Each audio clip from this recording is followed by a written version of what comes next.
Columbus. Here are 5 reasons we can live without Columbus Day. Number 1, he didn't discover America. It's a little weird that we celebrate Columbus since he landed in the Caribbean and never actually set foot on what is now American soil. Number 2, while he initially described the Native Americans as kind and peaceful, Columbus had no problem with his men raping and killing them.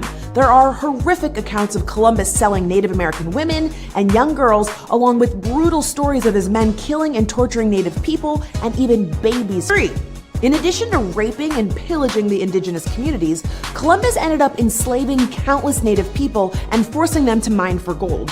If they refused, they risked being beheaded or having their hands cut off. Number 4, this guy was so bad, he was brought back to Spain in shackles and imprisoned for the mismanagement of the islands and the atrocities he committed.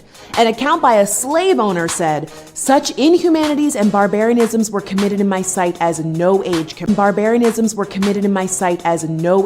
parallel. My eyes have seen these acts so foreign to human nature that I now tremble as I write." Yeah, you heard that right. The guy who owned slaves even knew Columbus was an ass. Number 5, there are already a handful of states that have adopted Indigenous Peoples or Native Americans Day. Alaska, Hawaii, Washington, Oregon, and South Dakota have all ditched Columbus Day. And believe it or not, no one even misses it. With only 10 federally recognized holidays, there's really no reason to dedicate one of them to such a horrible person. Think of it this way. If Neil Armstrong landed on the moon, found it was full of moon people, and then decided to rape, kill, and enslave them, we'd probably have second thoughts about giving him an entire holiday.